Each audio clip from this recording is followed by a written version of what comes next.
Hello and welcome to The Zach Brown Show, the show that introduces you to old friends for the first time. I'm your host, Zach Brown. What really makes you, you? Not your job, not your title, but the mix of passions, quirks, and stories that no one else on earth can copy. On this episode, we're peeling back the layers to rediscover who we are beneath the noise and how to live from that place fully and authentically. All that and more, coming up.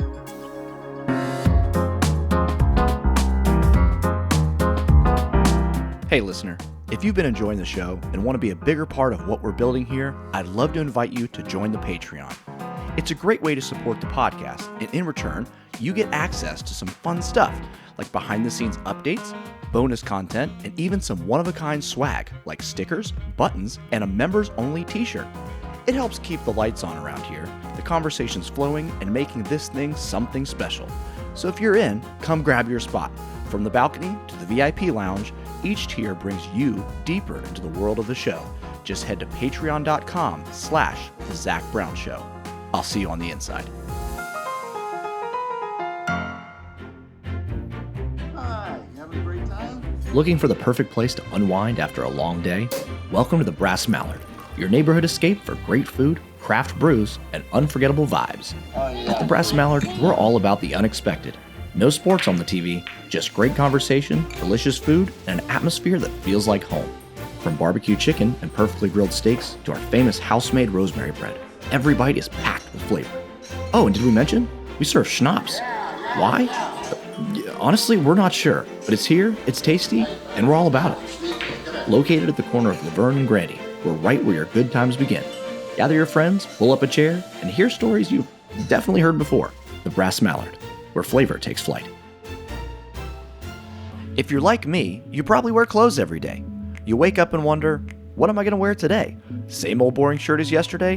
No thanks. But don't worry, I've got you covered. You can order your very own Zach Brown t-shirt today. Visit the zachbrownshow-shop.fourthwall.com, or you can just check the show notes for a link. In addition to t-shirts, we've got other fun stuff like hats, stickers, mugs, and more. Get your Zach Brown Show gear only on fourthwall.com. Beyond your genetics, what makes you, you? It's one of those questions that sounds simple until you really take the time to sit with it. Because if I were to ask you right now, who are you? What would you say? Would you start with your name, your job title? Maybe you'd mention being a parent, a student, a spouse, a friend. But let's push just a little deeper. What makes you uniquely you? Is it your interest? The things that light you up when you talk about them? Is it your passions? The things that you can't help but come back to over and over again?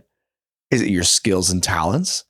The gifts, you've developed some things that you've done sometimes without even realizing it. Is it your heritage, the traditions, the family stories, the roots, where you've come from? Or is it your life experiences? The good, the painful, unexpected, that shape your perspective on the world? Chances are it's not just one of those things. It's all of them, woven together like threads in a tapestry. And here's the beautiful part. No one else has your exact combination of experiences.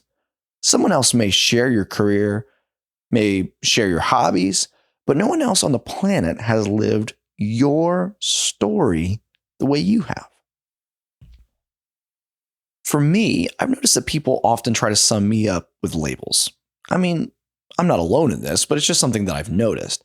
Some will say, oh, he's the music guy. Others will say, oh, he's the video guy. And then there's those who know me as he's the Disney guy. And sure, all those are true in part, but they're not the whole picture. They're just brushstrokes on the canvas, but not the completed painting. So that's the question I want us to sit with while we're listening, while we're talking. You're listening, I'm talking, but you get what I'm saying. What makes you, you? And more importantly, how do we live authentically out of that truth instead of letting society or culture or a job title tell us who we're supposed to be? Society, in my experience, will try to tell us what's popular, what we should like, how we should dress, what's quote unquote in. But in the end, society doesn't know who I am. So why should I let it aside? Are you a little quirky? Cool. Lean into that. Do you feel like kind of a nerd? Dude, lady dude, own it. Do you think you're just a regular person? No such thing. Nobody's quote unquote just regular. You have life experiences and stories that only you can share because you're the one who's lived them. I've worked a number of jobs. I've met a lot of interesting people, but the only consistent thing across all of it was me. I picked up new lessons along the way, sure, but I always had to remain true to myself and my values. The job is what you do, it's not who you are. And I have found that some of the most unhappy people that I've met in life are the ones who never learned the difference between who you are and what you do. If you let what you do dictate who you are, what happens when you no longer have that role or that position? If your whole identity is wrapped up in a job, you'll feel lost the day that changes, the moment that job ends. You're not going to know who you are. But if you understand that who you are runs so much deeper than that, then when the job shifts, you take something with you: wisdom, connections, maybe even friends. You also step forward as a new version of yourself. But the core of you, the part that's been there since you were a child, that never changes. So let's just kind of park here for a second, okay? Work with me. Think about yourself as 5 years old. It's a fantastic age, in my opinion. But just think about you at age 5, okay? Sit them in the chair next to you, the car if you're driving, or trotting alongside of you if you're one of those running people. No shame, but if that's your deal, cool. What made you laugh so hard that your stomach hurt? What made you cry in an instant, good or bad? What did you dream about when you looked up at the sky? If you're like me, you were like, laying down looking at the clouds and trying to find the pictures. At that age, at that 5-year-old age, we aren't worried about being quote unquote on brand. Honestly, we don't even know what that means. We don't care. We didn't care at age 5 if our hobbies were impressive. We didn't worry about whether our shoes matched our outfit or if someone thought our laugh was too loud. We just were. We were curious, open, imaginative. And most of all, 5-year-olds are just authentic. And here's the thing. That version of you, that 5-year-old, is still in there. Trust me. That child has been with you every step of the way through your triumphs, your heartbreaks, your learning curves. And if you listen closely, that child still whispers the simplest truths. Believe me, it's whispering what feels right, what feels wrong, what feels like you. I think of it this way, okay? Adulthood piles on layers: expectations, responsibilities, job titles, roles we're supposed to play. Those layers aren't bad. They're part of life, But sometimes they get so heavy that we lose sight of the kid at the center of it all. The one who saw the world as an adventure. The one who didn't need permission to be silly or creative or maybe passionate. For me, I can still remember being a kid and watching old family videos for hours. I was obsessed. It's kind of weird when I think about it, but again, it's what makes me me. And not just those videos, like my home movies. I was obsessed with the vacation planning VHS tapes that they would send you from Walt Disney World. You'd I think at the time, because obviously the internet wasn't even a thing, you would just call the number and they would send you a VHS tape. And you'd play it and it would be happy 90s music and, just all the kids hanging, the families and the kids, and they're like excited about Disney World. And I was excited. I would watch these videos over and over and over again. Again, looking back at it now, that's so weird.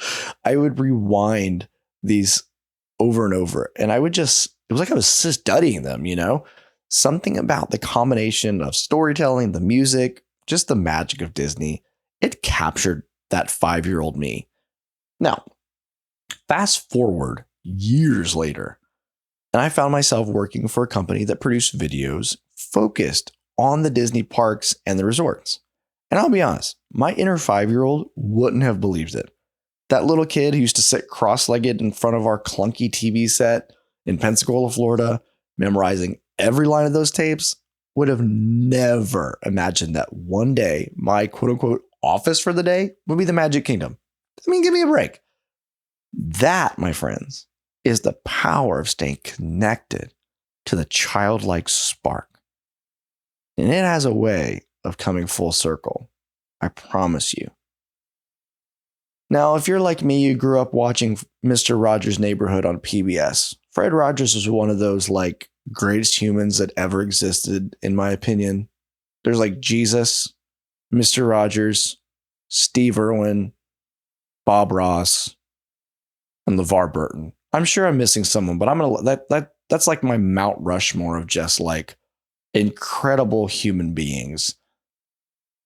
Now, Fred Rogers captured this whole childlike wonder perfectly, this authentic nature of who we are. He wrote this song, and I've always thought of it as this beautiful reminder of how we should look at others, and honestly, ourselves.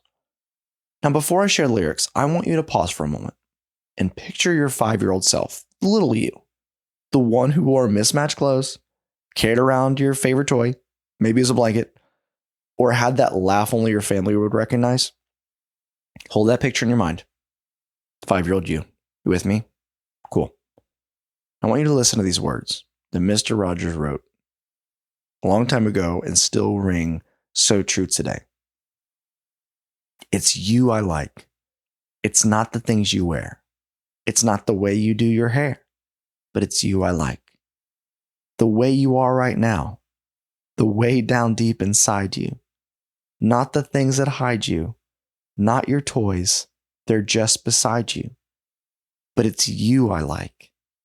Every part of you, your skin, your eyes, your feelings, whether old or new.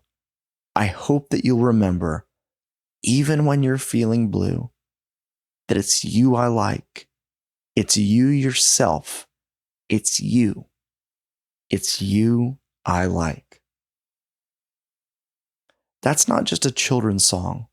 That's a manifesto for living authentically. So when life feels heavy, or when you feel pressure to fit in, ask yourself, what would my 5-year-old self think of this? Would they even care? More often than not, they'd remind you to play, to create, to forgive, to imagine, to be yourself without apology. Because the truth is, my friends, the authentic you is the 5-year-old you. Grow up, we have to, but still alive. That 5-year-old is still alive inside of you, waiting. I would almost wager to say pleading for you to listen. So let's bring this closer to home, shall we? Take a moment. Maybe after you listen to this, or just hit the pause button, we've got that ability, and write down all the things that interest you, the skills you have, the things about yourself that you like. Don't overthink it. Like, seriously, don't try to put them in order. Just fill a page. There's just a fun freedom in that. Now, after you've done this, step back and look at that list. What you'll see is a self-portrait in words, an authentic snapshot of who you are right now. And here's the beauty of it. That page is completely unique to you. No one else in the world could replicate it because no one else has lived your exact story. For me, I love Disney, but not everyone thinks highly of the quote unquote Disney adults. Who cares? I'm into vinyl records. Not everybody finds that fascinating or a worthwhile spending of funds. I don't care. These things are a part of my interest and they make up who I am. They're elements of my personal brand. And here's the fun part, right? You can start to connect the dots. If I take Disney and vinyl records and put them together, suddenly I've got a podcast idea. Talking about Disney soundtracks, park music, even the old read-along story records. Someone write this down for me so that way I don't forget it later. This is going to be a great little episode that I can record by myself and I don't have to worry about bothering anyone else. I digress. 2 passions fused into something unique. Now, your combinations might look different. Let's say you're into hiking and photography. That could become trail guides with photos that inspire others to get outdoors. Maybe you love cooking and public speaking. Sounds to me like cooking classes or a YouTube channel where people learn to laugh at your kitchen experiments as much as they learn the recipes. I'm down. Send me a DM and I'll follow your page. I promise. Sometimes the connections between passions isn't obvious, but that's the point. When you mix 2 or 3 things you love, you get something that feels fresh, something that only you can create. And even if you never turn it into a business or a podcast or a side hustle, it gives you a lens for how you live your life. And let me say this too. Not everything you like has to produce something. We live in a culture where every hobby gets pressured into becoming a hustle. And that's not a bad thing. The side hustle, believe me, and so many of us have them. But when you get to a pressure, that's, it's a whole other thing. Some things are meant just for joy. That's okay. If gardening relaxes you, let it. If playing video games makes you laugh with friends, that's valuable. If you love old movies, watch them without guilt. You don't have to turn it into a video review podcast or YouTube channel. Just enjoy your film, my friend. These things, they feed your soul. And when your soul's full, it spills over into the way you show up in the world. The point isn't to monetize every interest. The point is to recognize that your interests, your skills, your quirks, and even your so-called guilty pleasures are puzzle pieces of who you are. And when you embrace them, when you stop apologizing for them, and I'm giving you permission, stop apologizing, you become free to live authentically. So here's my challenge for you, my friend, the listener of the Zach Brown Show, my challenge to you. Don't just ask yourself what you do. Ask yourself who you are. What makes you come alive? What threads make up the fabric of your life? Follow those threads, nurture them, share them with others. Because the world doesn't need another copy. It doesn't need a version of you that society scripted. It needs you. Fully, authentically, unapologetically you. And here's the thing. When you show up as your true self, it gives permission for others to do the same. Think about it. Your authenticity doesn't just free you. It creates space for someone else to breathe a little easier, laugh a little louder, or admit what they really love. You don't have to figure it all out at once. Believe me, start small. It's easier that way. Write down what lights you up. Revisit those childhood joys. Take one step this week towards doing something that feels like you, not something that just looks good on paper. Because authenticity is contagious. It ripples outward into your friendships, your family, your work, even your community. And when those riplets start spreading, you'll notice something amazing. People aren't drawn to the perfect version of you. So, give yourself a little grace there. Let's just take a breath. People aren't drawn to the perfect version of you. They're drawn to the real you. I think back to that little kid sitting in front of the TV, rewinding those Disney Vacation VHS tapes, studying them like they were treasure maps. He never could have imagined that years later, he would be walking through the gates of the Magic Kingdom with a video camera in hand and calling it work. Give me a break. Work? That, my friends, is the magic of authenticity. Staying true to yourself has a way of just leading you back to what you've always loved in ways that you never expected. So my encouragement to you is this, my friend. Live from that place. Lean into it. Embrace your quirks. Protect your values. And let your life become a reflection of the authentic you. The you that's been there all along. Because at the end of the day, your greatest gift to the world is not what you can do, it's who you are. And it's you I like. Thank you, my friend, for taking the time to listen. If you enjoyed this episode, and I hope you did, I ask that you take a moment to write a kind review and leave a 5-star rating on your favorite streaming platform. You can also share this or any of the other episodes with a friend, because sharing is caring. The Zach Brown Show is produced by me, Zach Brown, and Corey Jess, and is part of the Zach Brown Network. Our album art is made by Louis Lopez. Our outro music is Nurse by Corey Jess. You can follow him on Instagram at corey.jess.productions. You can follow the show on Facebook or Instagram at The Zach Brown Show. Also, you can help support the show by signing up to be a Patreon member. Memberships start as low as $5 a month. There's a lot of great membership perks like buttons, stickers, an exclusive shirt, and sneak peeks at upcoming projects. Sign up right now at patreon.com/The Zach Brown Show. That's all for this episode. I hope you come back for the next one. Until then, take care.